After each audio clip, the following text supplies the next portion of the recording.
At 9:17 local time, the P-8 Poseidon was cruising steadily at 21,000 feet.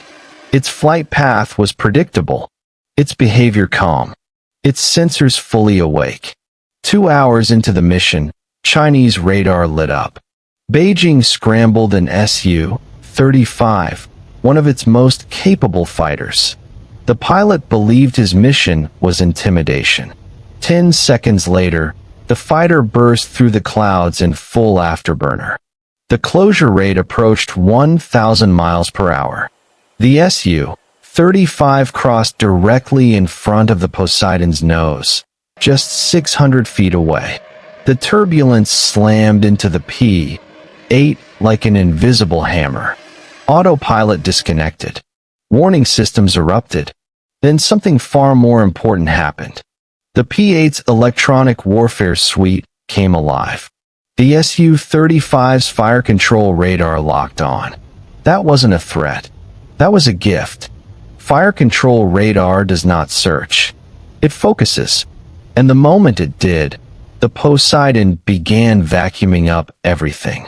Frequencies, pulse repetition, power output, scan behavior, data that Chinese and Russian engineers spent decades protecting, was now streaming via satellite to Allied intelligence analysts.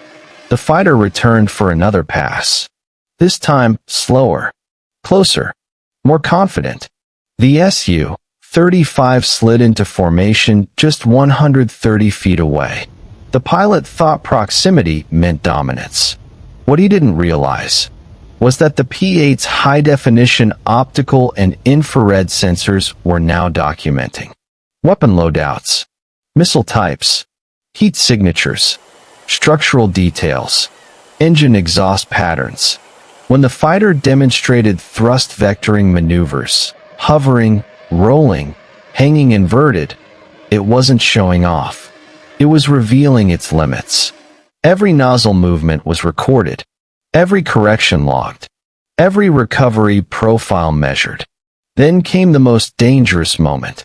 The SU-35 pulled ahead and slammed its throttles to idle. The closure rate spiked. For 12 seconds, collision was a real possibility. The P-8 crew throttled back, riding the edge of stall. What the Chinese pilot believed was a perfect trap was actually the most valuable data set of the entire encounter. Engine response times, energy bleed rates, throttle recovery curves. Then came the final escalation. The SU-35 armed its flare dispensers. It positioned itself directly ahead of the Poseidon's engines. This wasn't intimidation anymore. This was recklessness. When the flares deployed, the sky erupted in white fire. Burning magnesium cascaded directly into the P-8's flight path. Both engines surged. One flamed out. The other struggled. The crew declared an emergency. But even as they fought to stay airborne, the data was already safe. Infrared signatures captured. Spectral profiles logged. Countermeasure behavior analyzed frame by frame. The SU-35 peeled away. The mission, unknowingly, was complete. The P-8 landed safely hours later.